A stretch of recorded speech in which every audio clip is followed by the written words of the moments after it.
Hey folks, Levi here once again. Welcome back to another video. I hope you enjoyed my review of The Mask of Zorro on Saturday. Yeah, I went back to work this week because my vacation ended. But believe me, I did miss doing videos during the week, but I can still do videos even like on a Friday night or the weekend. You know, so I'm not quitting YouTube, guys. Hope y'all see you in my community post, as I did put something on this week about, you know, what videos I'm going to do, which you should just check out that community post. And thank you guys for the 427 subscribers. I hope you guys keep on subbing. I appreciate it. Let's make it to 500. That'd be so awesome to get soon. I do appreciate the support. But my name is Levi McNally. If you're new to my channel, welcome to my channel. Appreciate you stopping by and watching my videos. Thank you for the support. I appreciate it. What y'all know is I've been on the 90. I've been doing Superhero Marathon on my channel, YouTube channel, and I've been on the 90s era of superhero movies, bringing superhero movies that came out in the 1990s, 1990 to 1999, and I'm in the year 1998. I did miss one movie though. That was the Batman Superman movie, which I will review last, probably tomorrow. But anyway, I'm going to continue on reviewing the rest of these 90s movies though, just to finish them up. And I'm starting with the 1998 superhero film starring Wesley Snipes, and Stephen Dorff, and that is a film called Blade. I love this movie. This movie is awesome. Definitely one of the best superhero movies in my opinion. This is also, I think, written by David S. Goyer, who did the Dark Knight trilogy, but I prefer this over the Dark Knight trilogy, but that's just me personally. I may have some issues, just tiny issues with the movie, but I still think it's a great movie. This was a superhero movie that was definitely needed. Marvel, now, this was probably the first successful Marvel movie. Yes. I mean, if you think about it, yeah.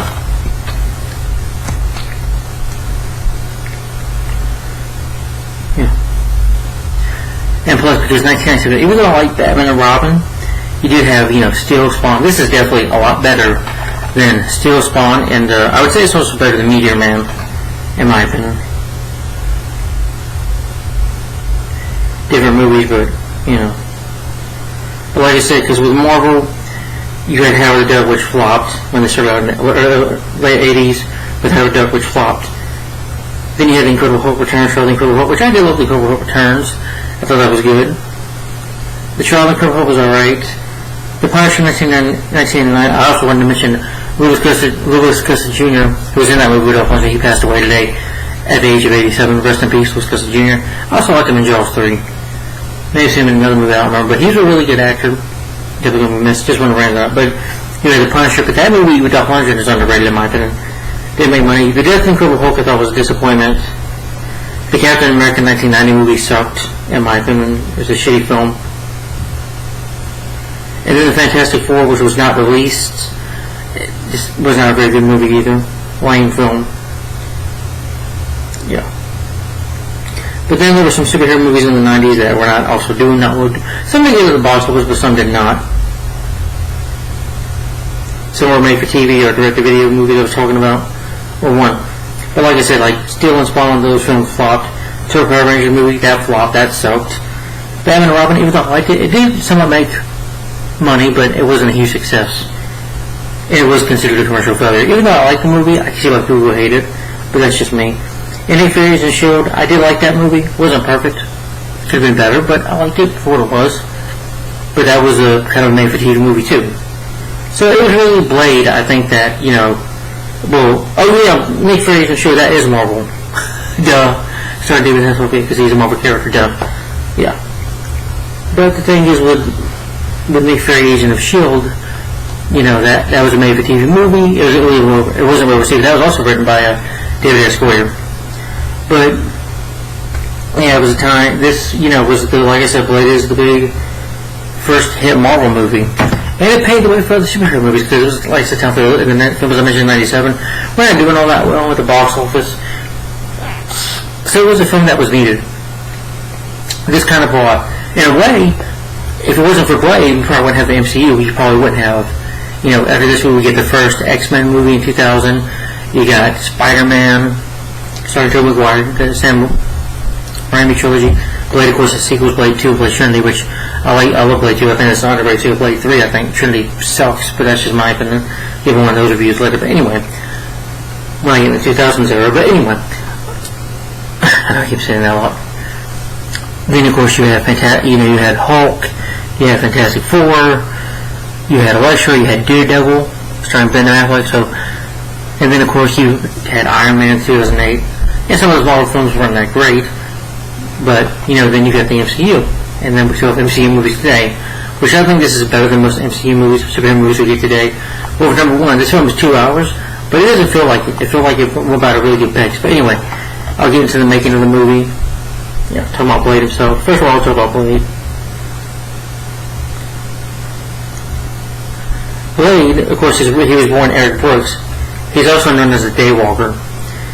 He was born with he's half vampire, half human, I guess you can say, or half breed, what they call him, a breed.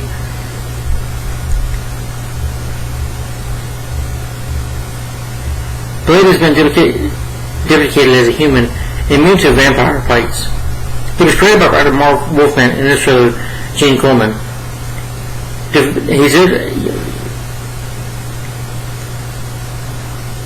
Sorry, I'm just reading.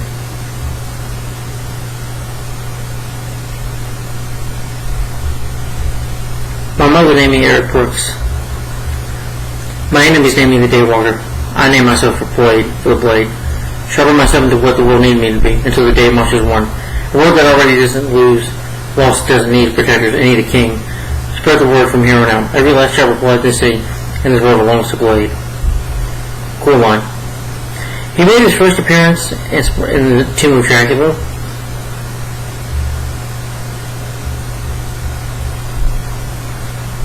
That was issued in 1973.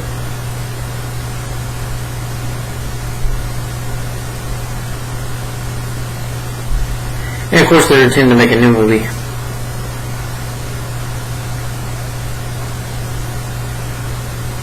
But Blade himself, picture from the comics.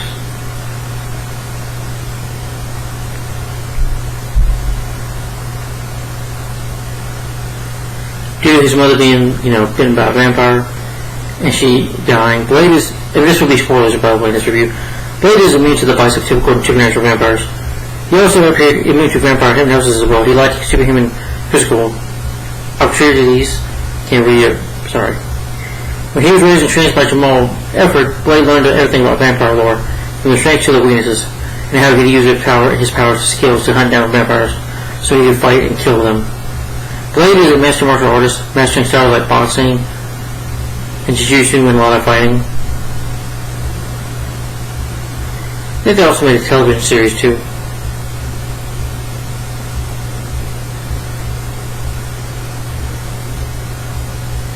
And Blade has many weapons and stuff. He's a vampire hunter.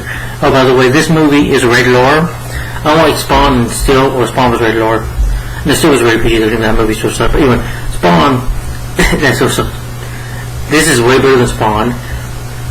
But this is R-rated. This does have language in it. It's got blood. It could probably scare kids. Yeah, this movie does not hold back. Unlike Spawn, this film isn't watered down. It's not for children. I don't care if you think Marvel characters are all for kiddies. I'm like, not this movie. If you think Marvel comics are just for kids, Marvel characters just for kids, no, look at Blade. Blade is not for children. Don't let your kids see this movie. But Blade is a cool character, and Blade, he's an anti-hero, so this is perfect for this movie rated R. You have to make this character rated R because he's a vampire hunter, he's half-breed, he's a daywalker, and he kills. I'm not saying Blade's completely evil, because, he does somewhat, he does have a heart, but he does not hesitate to kill, and he will kill. Unlike Spider-Man or any of those Marvel characters like Captain America, or any those, he's more of an anti-hero, and he will kill your ass if you're a threat. He will take you down and kill you. And not think about it twice. Wait for the production. How the movie came to be.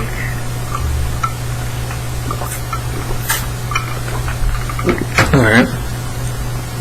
The character Blade was created in 1973 for Marvel Comics by the writer Mark Wolfman, this guy who created him.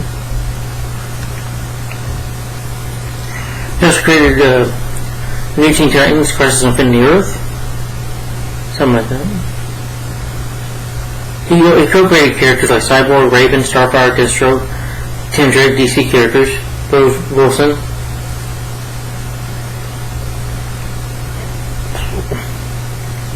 supporting character in the 1970 comics of Tomb of the Dragon one, which was 1973. The comic Blade used teakwood knives and was much more the everyman in his behavior and attitude. Though courageous and brave, he displayed flaws as well, such as an ability to get along with certain other casting members and a hatred of vampires that bordered on phantasm. The character was not originally a daywalker, but a human being immune to being turned into a vampire. Lacking the superhuman speed and strength of his undead quarry, he relied solely on his wits and skills until he was bitten by the character Morbius, as seen in Peter Parker's Spider-Man comic book. The film portrayal of Blade was updated for 1990's audience. The comic's character was similarly modified to match. Goyer replaced the daggers Blade used in the comics with a sword and gave him a more samurai-like aesthetic. The film's version of Deacon Frost differed greatly from his comic counterpart. He was older with white hair and really a church deacon. The film portrayed Frost's upstart ambitions. For the film to get made, when New World Pictures brought the rights to Marvel Comics, they were set to make a bicycle set Western star Richard Roundtree as the vampire hunter. Shaft himself will play as a vampire hunter, but Marvel Studios then started to develop the film in early 1992 when rapper actor LL Cool J was interested in playing the lead role. Blade was eventually set up in New Line Cinema with David S. Goyer writing the script. When Goyer heard the film was in development, he went to the pitch with director Ernest Ferguson. David Fincher, who was also attached to the project and worked on the script with Goyer, New Line really wanted to do a Blade, something that was almost a spoof, before the writer convinced them otherwise. At one point, the studio even asked if Blade could be white. Goyer wanted to take the character seriously and ground him in a sense of reality for vampirism as a biological disease. He even pitched a trilogy of movies, almost random in scope. He also wanted to disembody vampires and treat them as serious villains with a greater sense of realism instead of the doomed romantic characters shown in the Interview with a Vampire type movie. Goyer's drafts early just Predator, but took a similar postmodern approach in films. From Dusk Till Dawn and Vampire in Brooklyn, after failing to get a Black Panther film into production, which Black Panther wouldn't happen with, well, he has with Chadwick Boseman, until he was being Captain America Soldier. But we didn't get a Black Panther movie until 2018. Many decades later. In 1996, Wesley Snipes found the star of Blade. Snipes also produced through his company, M&A Films, and worked with the writers to invest the story with elements of the classic trilogy literally like Hamlet, to add the character's emotional drama. When Goyer pitched the idea of doing a Blade film, Mike Tequila, head of New Line Cinema, suggested Denzel Washington. Wesley Snipes a lot of Fishbone, but Snipes was always the perfect choice for Blade, which I agree he was. I know Wesley Snipes went to, prison for refusing to pay taxes, but he was great as Blade. This is before that. The finalized script was sent to Snipes, and no other actor was seriously considered. Patrick O'Goosey was the first Blade Whistler, as Stephen Norrington was a fan of The Prisoner. John Boyd was also considered for the role. Blade was produced on a budget of $45 million, and filming began on February 5th, 1997, a large part down in Los Angeles, with some scenes being shot in Death Valley. All sets were constructed and all on-set filming occurred, and we were filming the Breakline Shampoo Factory in Kango Park. The effects of the film were done by Flat Earth Post-production. The first cut of the film was 140 minutes long and had a disastrous test screening with audiences. Heavy edits and reshoots were fitted. Which I heard there was also a alternative ending, like when Blade's final fight, with Deacon Frost. The final sword fight between Blade and Deacon Frost, which did not exist in the cut. In the original ending, Frost turned to Lomagora, the god that he wants to awaken, and became a large swirling mass of blood instead of keeping his form. This was crap because the filmmakers could not give the special effects to look right. It can be seen as a special feature on DVD. Stan Lee originally had a cameo that was only cut from the film, which sucks. He should have been in the movie. Even though he didn't create Blade, he did create Marvel. He played one of the cops, him and Jack Kirby. He played one of the cops that came into the blood club during the aftermath and discovered Quinn's body under fire. The scene where Karen and Deacon are talking about the cure for vampirism intentionally ran slightly longer and answered the question how the vampires would feed if everybody was turned to a vampire. They would keep some humans alive in giant blood bags to harvest them. The bags can still be seen in the doorway during the scene. Later, and a part of the plot and played Trinity. Marvel was not going to give more Wolfman and Gene Coleman credit for the characters. They credited Gore and insisted yes, New Line and accepted, but representatives of Marvel Coleman said only he should get credit and not Gene Coleman. Gore instead insisted that both be credited.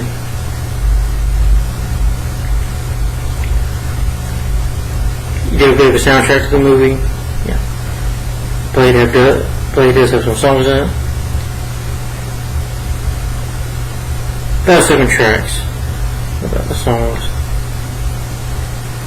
The Edge of the Blade. Yeah.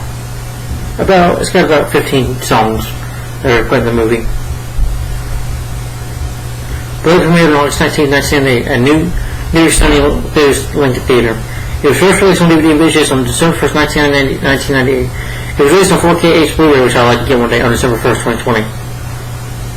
It did have a bit of a lawsuit. Marv Wolfman unsuccessfully sued Marvel. I get it. I don't know why. All that, but...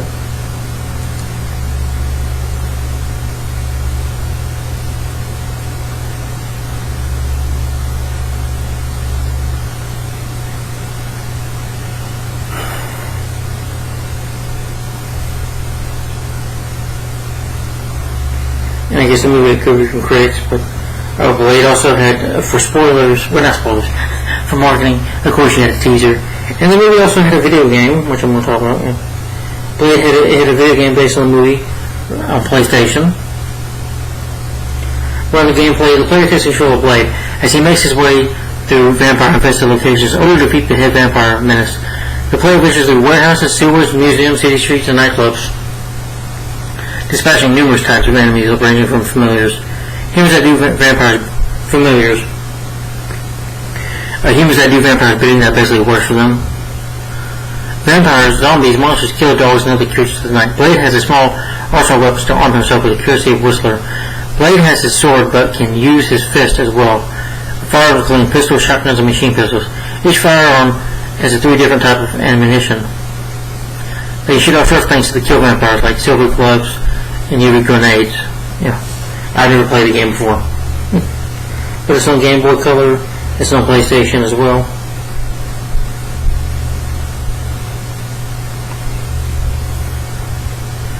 Alright, for the cast though, you have Wesley Snipes as Blade, Eric Brooks.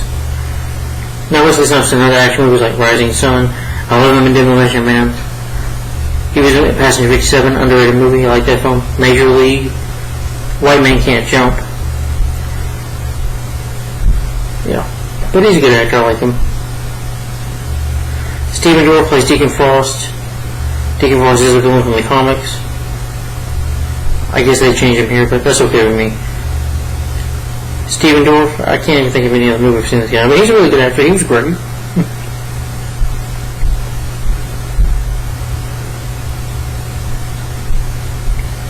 Yeah, but he's done other movies, of course.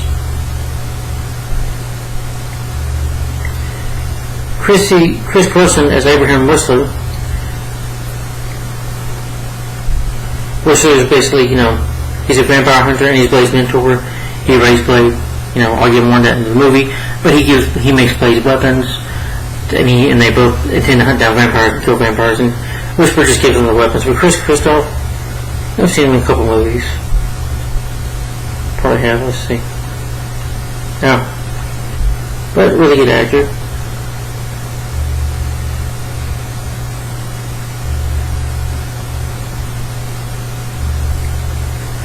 The Gospel Road, A Story of Jesus, he was in that.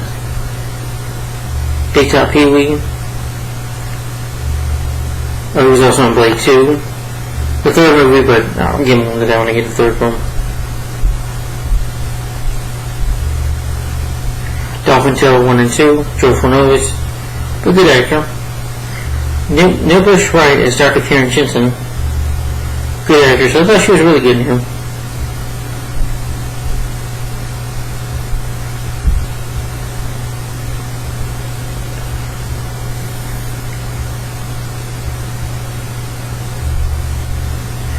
Donald Logue as Glenn, who is a Cogumenian Frost, made him more like his right-hand man. Of course, he was Harvey Bullock in Gotham. He was also in another superhero movie. He was in Ghost Rider, the first Ghost Rider with Nicolas Cage. He was in Jerry Maguire. I think I remember him in that. Gettysburg. And a show called, I think, Grounded for Life.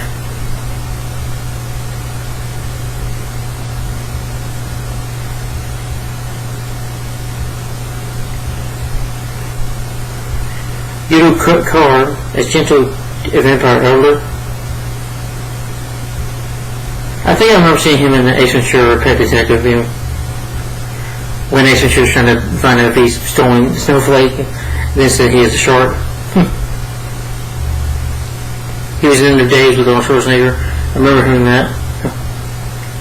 The Adventures of Pinocchio, he was like the main villain in that. Barbed Wire. I know that's a superhero film with Pamela Anderson, but I'm not going to read that. I don't know, maybe one day, but that sounds like more like a porn than a movie. Tracy Lords as Rachel. She was okay. Harry Lover as Mercy. Tim Quinn as Dr. Curtis Webb.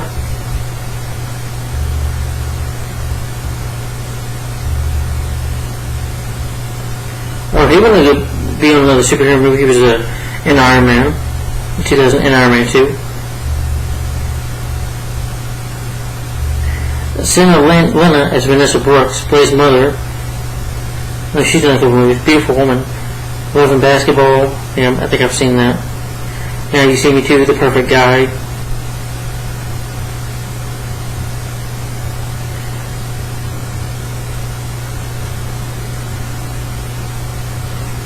Brenda Song is in this movie. I think she plays a little girl that Deacon Frost holds hostage when he's talking to Blade. So that was Brenda Song. Okay, she was a little girl. I guess she's just uncredited. Yeah, but she's a hostage child. Yeah, I remember that. Yeah, okay, so that was Brenda Song. Okay. Who is now married to Macaulay Culkin. Yeah. Alright. Oh. The people who made the movie, sorry. It's directed by Stephen Norrington.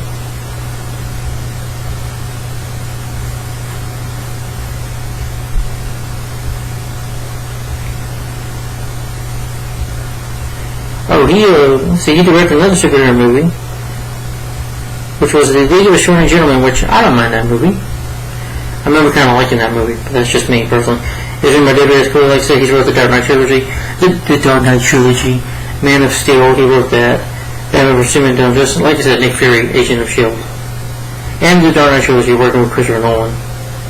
And he wrote Kickboxer 2. And he also wrote the script for Batman. Ghost Rider: Spirit of Vengeance. It was based on, of course, plays created by Marv Coleman and Gene Coleman. The late Gene Coleman. Cinematographed by Theo Van D. Sandy.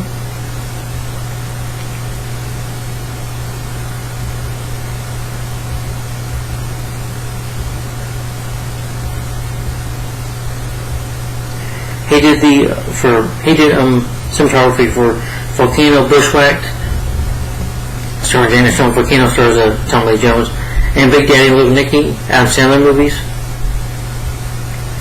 and Grown Ups, Grown Ups 2, just go with it. And the editing is by Paul Rubel. I can't say his name right. I'm sorry.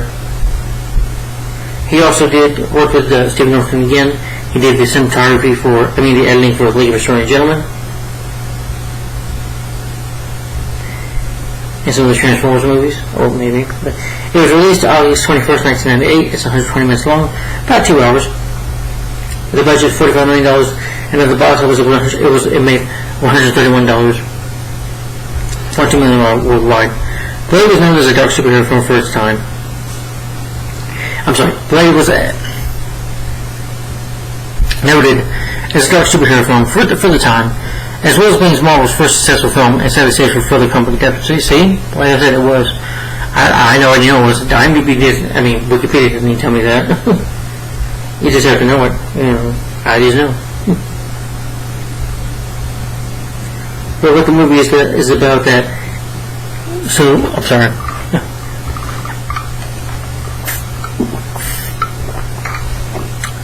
So what the plot is about? What the plot is about is that a half mortal, half immortal vampire breed, or a daywalker called Blade, played by Wesley Snipes, is actually avenged his mother's death. In the original world of vampires, the modern day technology advanced vampires that he's going after are in search of his special blood type. He is to summon an evil god of the Mord, who plays a key role in their plan to execute the human race. There is a vampire named Deacon Frost, who wants to rule over the humans. He basically wants to become a god himself. That's the way I see it. Frost wants to, the vampires to rule the world. And of course, Blade must stop him, and take down Deacon Frost, and take him down and stop him from, taking over the world as vampires. Yeah.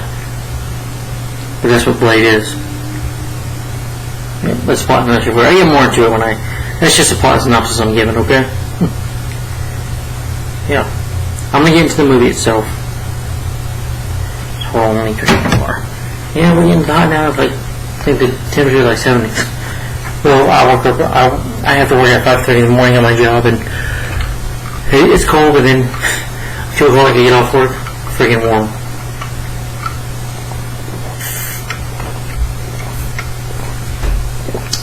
I mean, don't get me wrong, I don't mind it being summertime again, springtime, because we're in spring now, but jeez.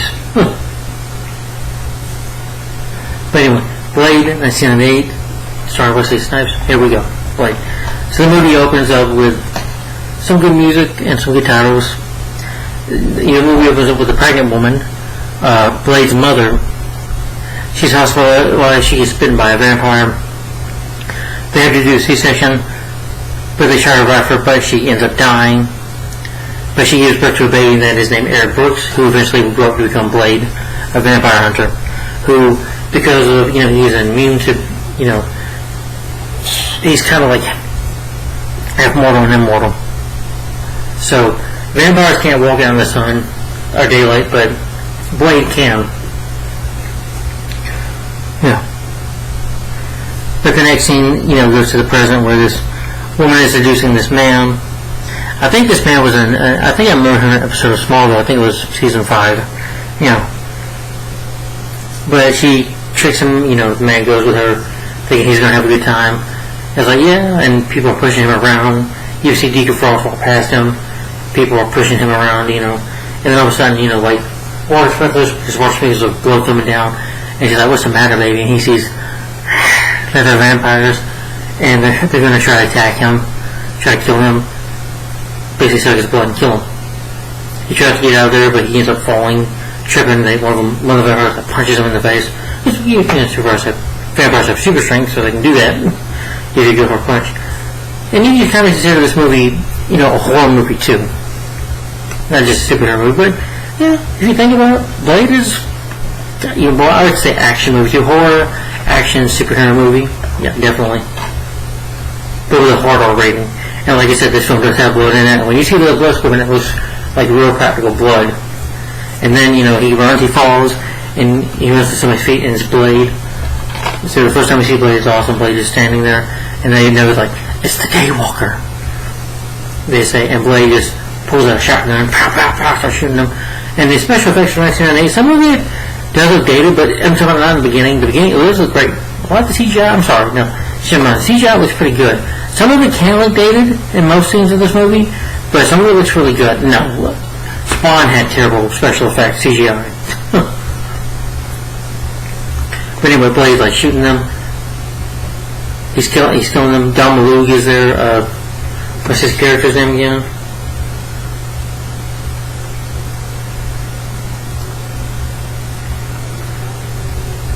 Quinn.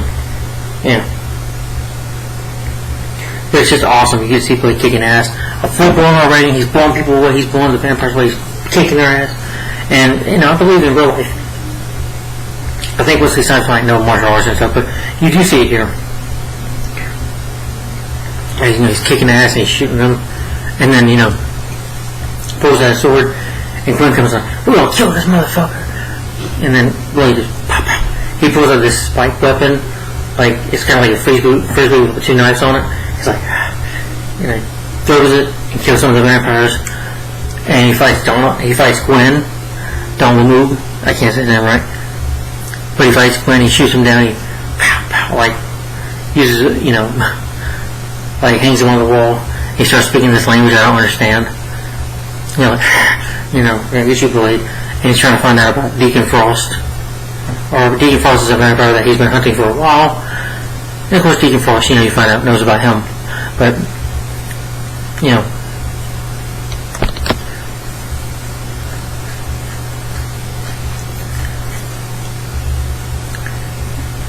but as it's happening, though, Blade grabs the guy that has blood on him. He's just, filling his neck, seeing if he got bitten. And then for the cop show, I do like it though when he shot Gwen and got the harpoon him basically on the wall, stuck him on the wall. He's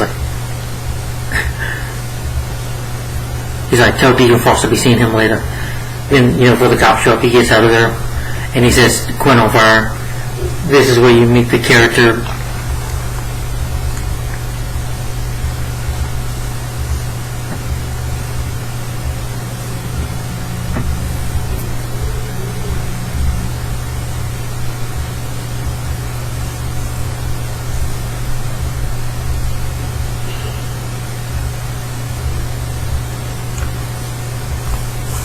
But Gwen's body goes to the morgue. You have Dr. Karen Jensen. She's dating this guy. He's like, well, we used to date, but no, we're not anymore. They try to do an autopsy on Gwen, but Gwen ends up biting, Karen's ex-boyfriend, bites him in the neck, kills him. We see him a little later on in the movie.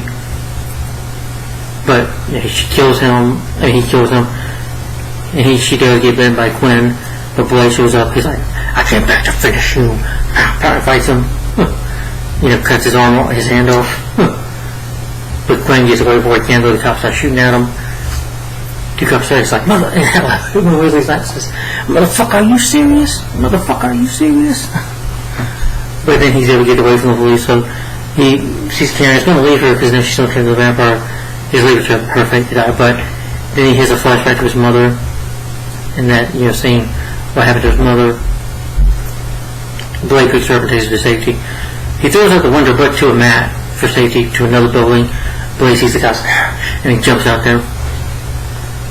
And they're able to get away.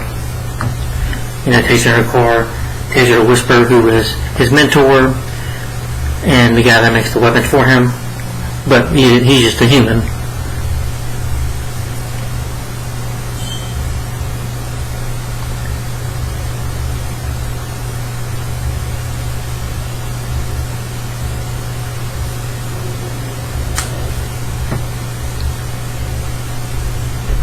But then, after all that attack, when he's like, can you heal her, Whisper, can you do something? And he's like, well, if she turns, if you don't kill her, I will. But he's able to heal her up. But then, the scene changes to the meeting room of the House of... It's kind of like a vampire council. Vampire Shadow Council. Kind of like the high table of vampires.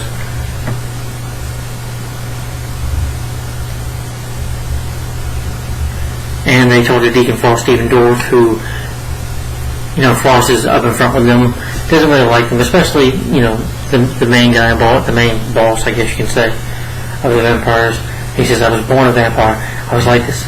They tell all his actions and how they should defeat him. But Deacon Frost's idea is to say, you know what? These people, they're our freaking food. They're our food. We should be ruling the humans. We should be taking over, It's like, don't talk like that. I guess they're vampire politics. They try to coexist with humans, but he doesn't want to do that,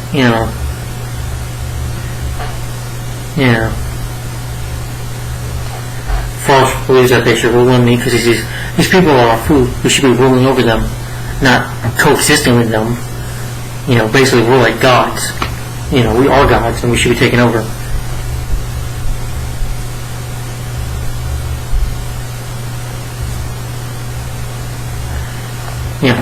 But then, The guy says to him, well, you're not a pure blood. You know, you'll never be.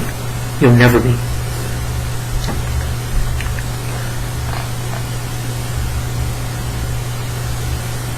Dr. Jensen, Karen wakes up.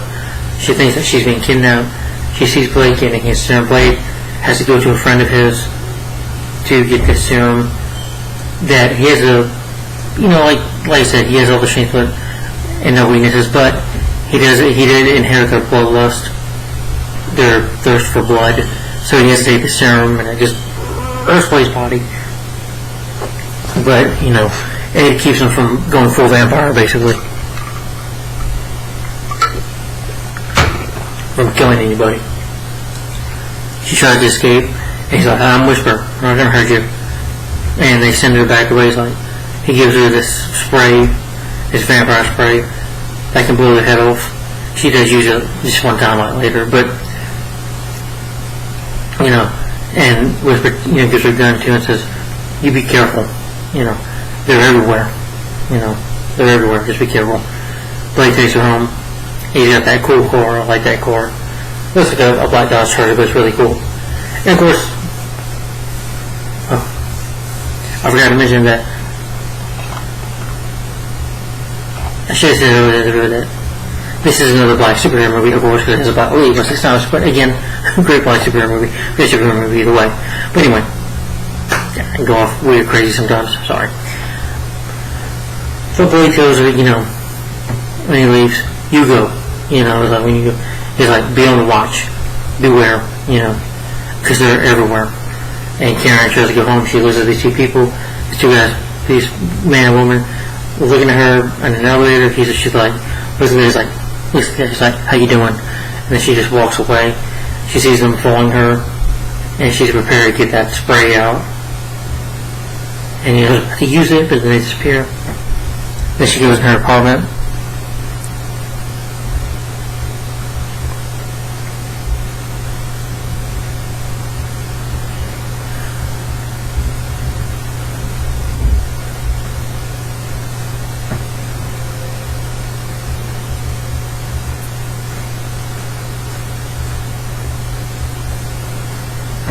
But when she gets in the apartment, she meets this officer, this cop, who attacks her. Is trying to get this information from her. It was Blade, I think it is, and basically he's called a familiar. And basically what they are is what they do is they're human beings.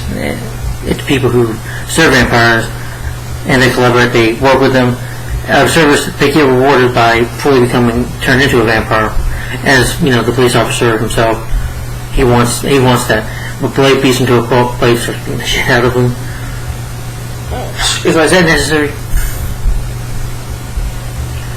And they question about they see these blood labs in his work, these blood bags in his. Seems he has something planned because since she got involved with the vampire, she knows something. They have to try to kill her. But Blade's going to shoot at her, and she tells Blade, stops Blade from shooting at him because the officer runs away, and Blade's like this. You think that the world you live in is nothing but like a soup dish, Super Butter Bowl or something like that, Super Bowl dish. So you better wake up, because this ain't the real world, sweetheart. So you better learn to shoot. Anyway, they wait for the guy. He's like, well, you know what? He's so loyal to he's a familiar, and he'll come back, talking to Deacon Frost. And of course, Blade's right, the officer that Blade tries to kill earlier. He runs back at nighttime in his car, and Blade's chasing him in his car, following him.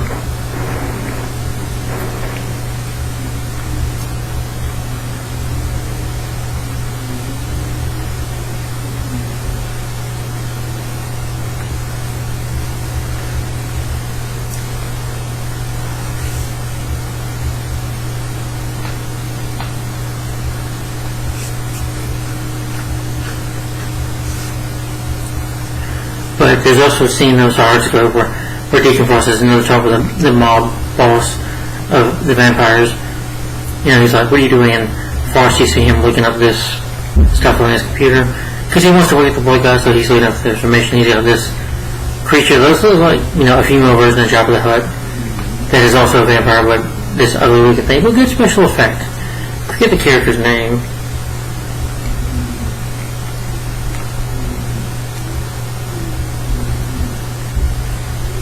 Pearl. Okay. It's a moderately obese vampire. And Pearl is helping him look at the information. And so Blade finds her. And because she's going with Blade, Blade goes and it's in this place, this club. Is that Blade's like, don't you need to ready to get in here? And then Blade punches him out of the way. He knocks another guard down. He gets the officer. The officer, he said to the officer, said, Deacon Frost, he's going to be next. And the officer goes to Frost and I still can be like he does. Give me another chance, I can get him. But Frost, fed up with his stupidity and his failure, Frost bites him and kills him. And him and his girlfriend are like licking blood at each other. There's like scenes where they like have this bed, this African American female comes out. I'm not gonna say who it is, but his girlfriend visits him. They're making out and they like enjoy like making out and having a victim while doing it, while having sex. They enjoy sucking off each other's blood, literally. But Blade finds Pearl and finds out what's this stuff about. And then the prisoner, so he's got this flashlight that can burn them. And, Pearl's like, she tells him. Blade goes look in the room and she moves and Karen just kills Pearl. She's like, well, she moved. And Blade sees this little girl running, and thinks he can help her. So come with me. Karen's just a girl, but all of a sudden, these familiars show up. Familiars that are Deacon's army show up, and they start fighting Blade. And Don Malugi's there too. Gwen is there. Gwen's like, Blade, wait, you killed my arm, but I got a better arm. He's like, beat you, Blade. And they're gonna try to kill Blade. Well, he wants to kill Blade, but Deacon tells him that he wants him alive because he wants to use him as a sacrifice. Needs Blade's blood. Anyway, Blade has a fight with Gwen on the train station, on the train subway. The train goes through, he picks up Gwen, he grabs Gwen's head, turns to the train, still a better train-looking fight than Spider-Man 3. That was good CGI, but this was definitely better and more fun to watch. And Gwen just runs away, and, Blade starts to, need some serum. She's like, let him help you. He's like, no, I got it myself. And he shoots himself with it. And Blade's everlasting. And she learned, you learn about, Karen, you learn about playing, it's like with Karen, the character of Karen Jensen here, you learned about Blade and Whistler himself. Whistler says that he took Blade when he was 13, thought he was a vampire. Until he realized he was different, so he took him in as his mentor, raised him. I trained him to fight and use weapons, and of course, Blade, Eric first grew up to be Blade and the Daywalker, and having the jacket, having his weapons, but Blade's pain is that his mother died from a vampire, so he's basically wants revenge out of that, so he won't forget it. He'll never let it go. She's like, Blade, you don't let that go. Forget it. It's like, don't tell me to forget it. You don't know me very well. Blade says. Like I said, Blade does have that heart deep down, but he keeps a barrier out of his emotions, out of it, but just with his attitude and his voice, his voice. I do like there was line dialogue when Blade's Tony Karen's like, there's more dangerous things than vampires out here. And she's like, what? Like me? Puts his knife in his back. But you do feel sorry for Blade though a bit. She says that she can make a cure, but they tell her that there's a cure, but she can make one. She can do it for herself. She's trying to cure herself, but Blade, it probably won't work. So she tries to give it to Blade. Blade goes out for a walk on the Daywalk, and you find out that Deacon Frost kills the mob boss, the vampire mob boss, the guy from Ace Ventura, Pet Detective, who had a shark. Anyway. So Frost decides to take over the High Council, the Vampire Council, whatever, by killing the main lead vampire. Puts him out in some daylight, and says, "Oh, enjoy the daylight." Well, your history, and he dies. When the sunlight comes out, and so Deacon Frost can take over. But then later on he talks to Blade, he has that little girl Brenda Song he has, and he's like, Blade, you can join us. It's like, join you? You're in mine. I ain't join you at all. You're crazy. And he's like, come on, Blade. You're an animal. You're a killer. You're a fucking sicko or something like that. He said, Stain or whatever. That's what you are. I'll give you a chance and you spit in my face. These humans, look at them. They're just food. We're going to kill them all. Eventually he's like, you know what, Deacon Frost, are you watching me? It's another day of Empire who I'm going to kill soon. Then he tries to, pushes Brenda Song, Brenda Song, pushes into her bus and almost gets her killed, but Blade saves her, tells her, go home. But meanwhile, after, Frost makes this second strike, Frost makes another strike, though, by showing up to Whistler. And Blade, Dr. Jensen and him she's got a gun too, and he's got a shotgun, they're shooting at them. They shoot some of the familiars, the humans that work for them.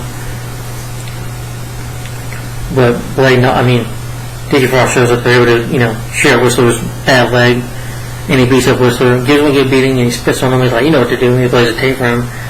Blade comes back, has that, this look on his face, and when he sees Whisper near death, he's like a towel over him, and he pulls his towel off to cover the blanket off of him, and his Whisper's bloody body, but he's not dead. He's just very blooded up. He's like, okay, because they bit him, so he knows he's got to die. He's like, you stupid son of a bitch, give me a freaking gun, and he shoots himself. Blade just walks away. Blade didn't say no, because Blade, even though he didn't say, he does love Whisper. I think as a father figure, and that's why he didn't want to shoot him. That's why he walked away, because he doesn't want to see that. And this is the moment where Blade decides to go right after him. He finds the video something from Frost, so he makes these weapons of the cure that's like a serum. It's like a shot. And the vampires get it, they kind of explode.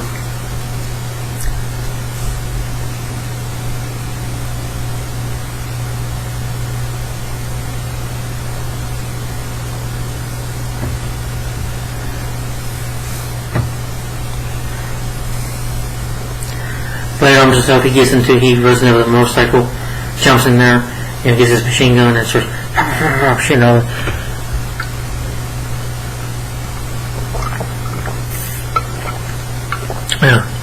And he has a fight with some of the guys, in a fight with these vampires. It's like, bit of karate going on, jiu-jitsu going on, martial arts going on. And Wesley Snipes is really good at it. I believe maybe he did some of his own stunts in this movie. But anyway, he puts the serum in, they explode. And like I said, there'll be spoilers. The African American woman I mentioned, that you see that, can't see in here, but it's like in Deacon Frost's room. He's got like a bed behind him, like kind of a massage bed. And when the African woman, that like I said, gets out there earlier, that is actually probably, that might have been her, but I don't know. But you find out, spoiler alert, Blade's mother is alive. She did not in fact die. She became Frost's vampire mistress, so you can say that Blade is kind of his son, I should say. Blade just takes off his sunglasses in shock and disbelief and says, Mom. But, Blade does get beaten up a little bit by his army, even though Whistler comes to save them. But, Blade is not a wimp. He can still kick ass. He just gets, weakened by a moment because, hey, it's his mother who died. Deep down, he still has that love for his mother, and his mother died and not seeing her alive. Of course, he's gonna, lose his focus. Because deep down, I do think Blade is human. He might be kind of half moral, but he's still deep down human. He still, has a heart. And Deacon Frost is able to use that against him because of that. They shot him to death and beat him up to death. And Frost, sorry. And Blade tells him, they go to the Temple of Eternal Night, which, Deacon Frost explains that he's going to open up for the blood god, the god of vampires, and that they'll take over. But they'll still have blood to eat, though. But his plan is for vampires to take over the world and for humans to be their slaves, or just everybody to become vampires, take over the world, basically. Yeah. And, Gwen, he's like, thanks for the sunglasses, Blade. Yeah, man, that's cool. Oh, Blade, I know what your sword here does. And he's like, Gwen, let me see your arm. He's like, you'll cut my hand off? I was like, nah, I'm just messing with you. He's like, you just fucking with me. And Blade's like, by John, you'll be dead. I doubt that. And they go, prepare to get Blade's blood. And Gwen and Deacon and Tony like, yeah, we're going to be gods. And Gwen's like, yeah, we're going to be gods, man. It'd be so cool. I'm going to be a naughty god. A naughty one.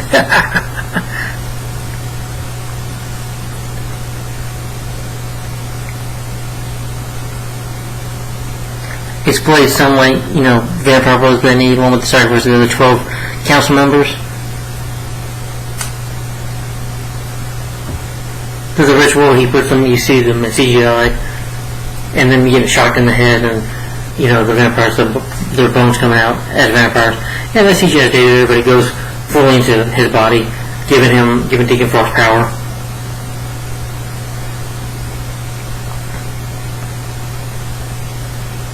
He becomes more powerful vampire by surpassing his strength or speed and gains the power of sacrifice members such as immunity, silver, and red, bulging eyes from the tribe. They get Blade's blood, but Blade's able to break out.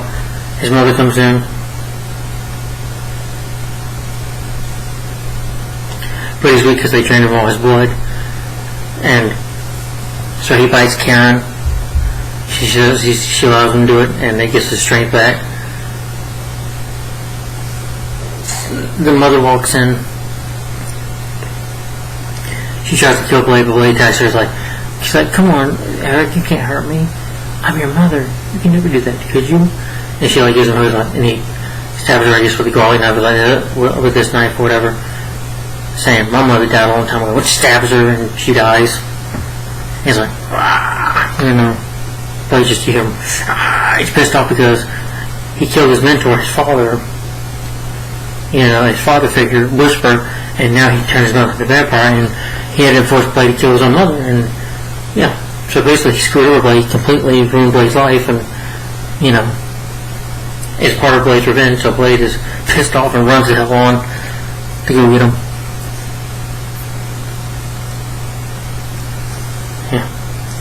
Blade runs down there, jumps down the cave, right in the middle of it, it's kind of like an arena a little bit, and he's like this, you see him jump down, and Blade's like, Frost! And it beats him up, I do like the scene though where Gwen, gets her phone, he's like, alright Blade, I got two hands here, which one am I going to use to kill you? With your sunglasses. But Blade just, chops his head off, and then grabs his sunglasses with his sword. And it's badass, he grabs his sunglasses. Badass music goes up, Blade puts his sunglasses on. He starts fighting the film managers, I guess vampires too. Karen fights Deacon Frost's girlfriend. She's like, I'm going to enjoy this. She sprays her in the mouth, which is badass. And she uses a shotgun. She's not just a damsel in distress. She can handle herself. She got to mention when they were going to use, when they were draining his blood, Blade's blood, she was going to be used as a sacrifice to her ex-boyfriend, and it becomes a vampire. But she knocks him out, and she gets out of there on her own. So I'm like, okay, now the damsel in distress. Cool. I like this female. She's gorgeous, but I do like that they don't try to force a relationship between the two. But anyway.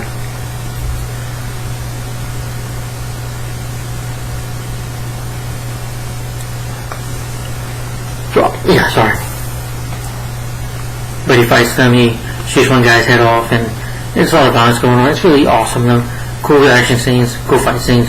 Some of the editing is fast editing, but I like the editing, it's fine. Because Blade has super strength and stamina, so you can imagine him being really fast when he fights with his martial arts and stuff. Yeah. That's what you expect with Blade, him killing vampires and stuff. But anyway, he's like, Frost!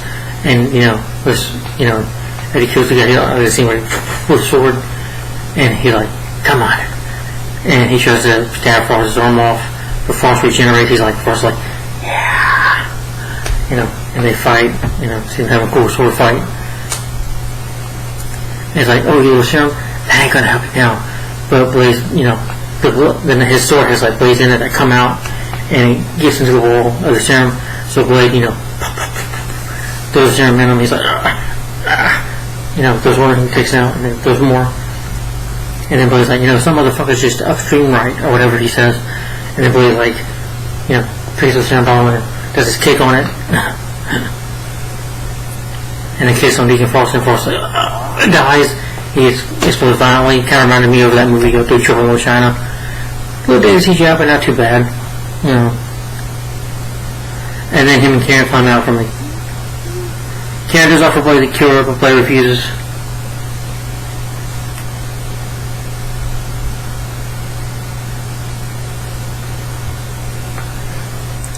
Blade refuses and tells her there's still a war going on here. Telling her that he still needs to fight that he's Blade, that he's going to continue fighting. He's a Dave Walker. He's not going to give up his powers, that there are still vampires out there that can still try to do something like what Deacon Frost did and try to take over the world or do something bad. He's going to stop them, take them out. And that's what he does best. And in the final scene shows Blade in Moscow when this Russian vampire tries to kill this girl, and then he speaks in Russian. It's a Russian vampire man, Russian vampire who has this woman, try to kill a Blade. It's like snowing in Moscow in Russia. Blade pulls out the knife, like, come on, let's go. I don't remember what it says in Russia, but that was an awesome ending. So, and that's the ending of Blade.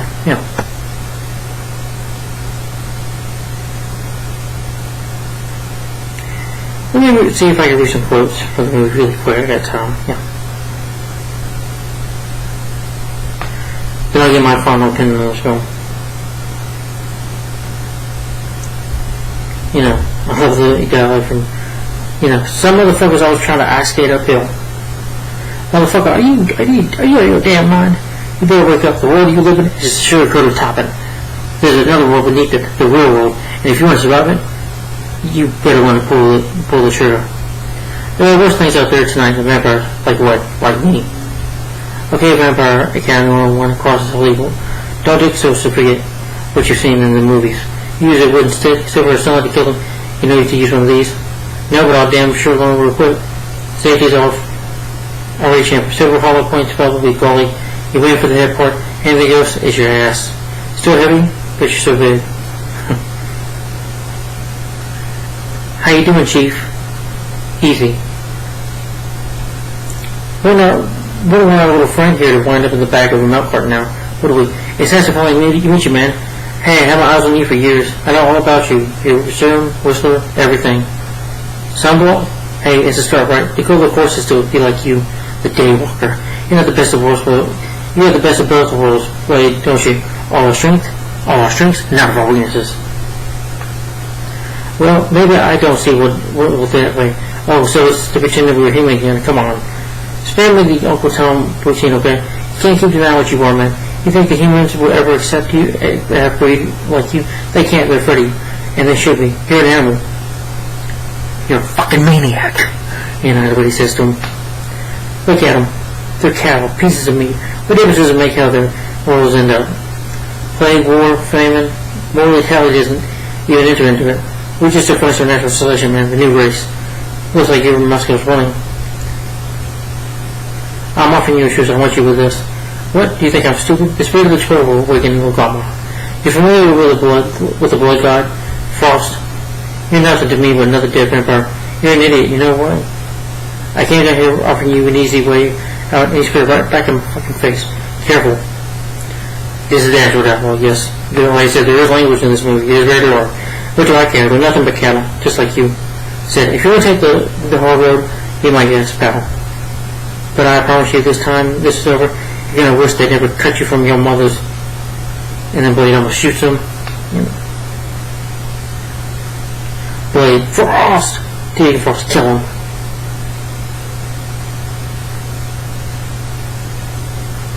Alright, well, I'm not gonna spend, it's almost late time, yeah.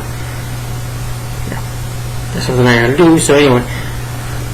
Let me get my final opinion on this movie, then I'll be done. We're almost done here. So, Blade. Sorry, I'm saying something. This is an awesome movie. What I like about it, I love the story. You know, I think the story is really good. I think Wesley Snipes, he is Blade. You know, this is another great black superhero movie. Like I said, it's better than Steel, Spawn. When I say it's better than Black Panther, I'm not going to say that just yet. Because I do enjoy Black Panther. But if I had to go with one, I'd probably go with Blade. But that's just me personally. I think I'm more of a fan of the character of Blade when he's done right, you know. Again, if the MCU is going to have Blade in their movies, make it rated R. Look at this movie. This is not a PG-13 movie. This is not a kid's movie. This is a comic book movie. But it's like a horror movie too, with action in it. And characters like the Punisher, you know, in 2004 and 1999 Double Lunch movie, they are R-rated movies. Or Joker starring Joaquin Phoenix, different movie, but they're R-rated films, you know. Yeah. Some comic book movies are meant to be rated R, and, you know, like V for Vendetta. That's a comic book movie that's Watchmen. Those are rated R movies. They're not meant for children. You know, this movie is not meant for kids. So don't be thinking, oh, it's Marvel Comics, this is for kids. I'm like, Blade is not for kids. He's a vampire hunter. There's blood and gore. Blade cusses. Blade kills. You know, you see him get a sword here, his cool sword, and his blade here, his spike. You know, which is really cool. Or tagwork spike, whatever you want to call it. But yeah, it's got a good story. You know, again, I'm invested in the story. The character, I like Deacon, you know, Wesley Snipes does a great job as Blade. You know, he's a vampire hunter that, you know, means business, and he will kill vampires. He doesn't hesitate. He's an anti-hero, though. He does have some good in here. Blade does have a good heart somewhere in there. And he doesn't mess around, though, but he's not a full-on killer. He won't kill people. He does care about the people, but that's why he's stopping him, too. But Deacon Frost is a great villain who wants to take over the human race, speaking of Blood God. A very interesting story, and Deacon Frost is a great villain. You know, I just love seeing Blade kick his ass at the end, because he deserved it for killing Whisper, killing his mother, turning her into a vampire, forcing Blade to kill her. Yeah. Nearly killing Blade himself, yeah. So he had his will death earned, but it was a good fight. The action scenes are awesome. The directing and writing is good. David S. Goyer did a great job directing this movie. Writing this movie. And the, you know, producers did a good job. Cinematography looks great in this movie. The editing, there's a little, you know, it was a little fast editing, but the editing was really good at the action scenes. The action scenes are really good, I think, in my opinion. The music score was good when it's there. And for 120 minutes, it didn't feel, 2 hours, it didn't feel like 2 hours. It felt like 1 hour and maybe 55 minutes at least, or 50 minutes to me. It felt like, the pacing I thought was really good for this movie. I thought the pacing was really good. I mean, the film feels like it gets from point A to point B, point C, pretty darn quickly. At a good pace, though. You know, figuring to follow the story and what's going on. But the special effects, some of the CGI is a bit dated to some of them, a little bit, but it's still good. It's still better than Spawn, for instance. That film had terrible, awful CGI. But the performances are really good. The cast is good. I like that, you know, Karen Johnson in the movie. I can't say the actress name right, but I like that her and Blade had a good friendship, that they didn't force a romance for him. You don't need that all the time, that she was more like Blade's sidekick, his partner, you know, in fighting the vampires. And she was cool. She was a badass. She could handle herself, you know. And I liked her character. It's a shame that, you know, we didn't see more of her in the sequels, because, yeah, she was a good character. Her and Blade, I thought, had good chemistry, but, you know, more of a partner friendship chemistry. And that's fine. And Donald Logue as Glenn, he did a great job. He's over the top. I love his lines of dialogue. Yeah.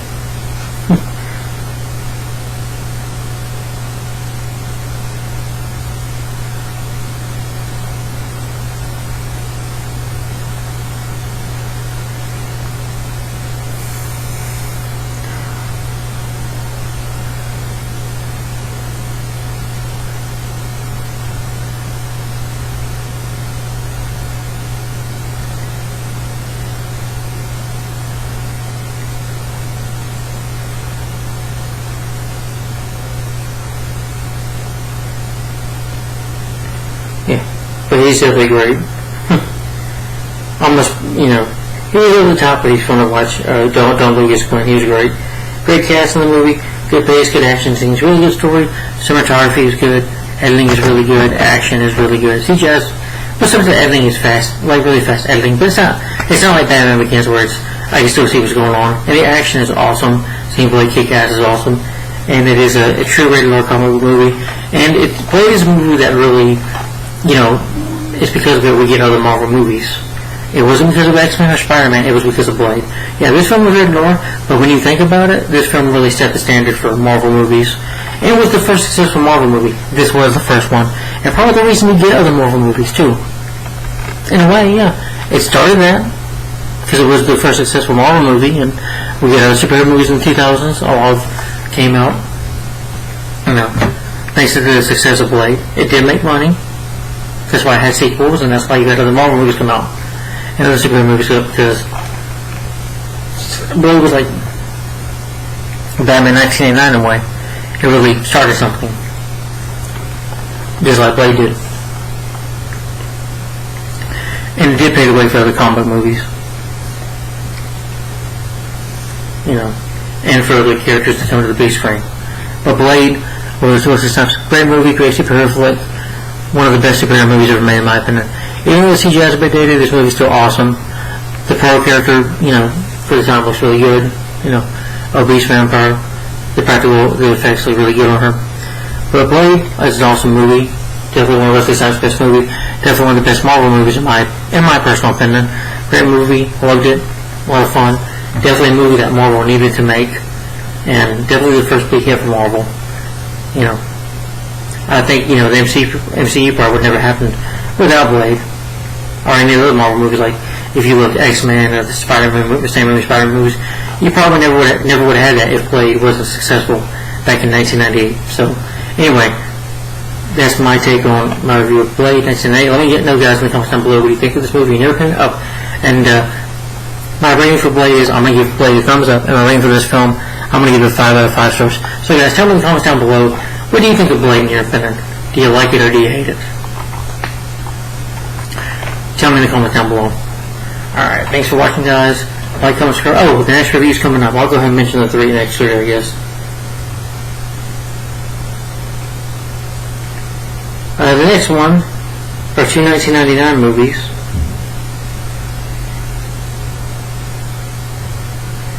This is basically considered a superhero comedy. As you can see, still superhero related. I grew up with this movie, but I don't think it's probably going to be a rant coming up next, but I'm not sure. But that would be Inspector Gadget, 1999, starring Matthew Broderick. This is my next review. No, I don't own this movie. He's on VHS, but don't own it no more. But anyway, that's Inspector Gadget, that's next. Then you got two more 90s reviews. I did miss one from 1997.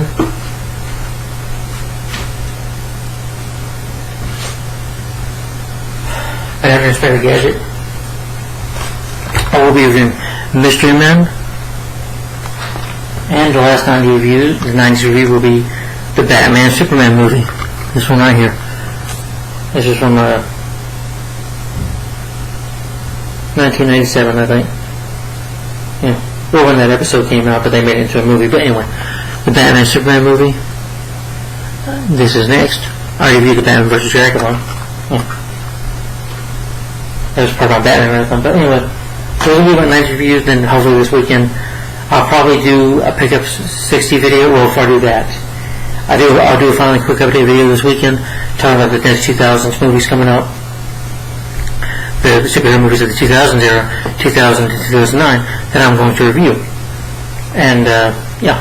And then maybe a Pickup 60 video, and maybe 3 trailer reaction videos this weekend. So, stay tuned for some more videos this weekend, guys. Starting with, and the next one, it will be Inspector Gadget 1999, starring Matthew Broderick.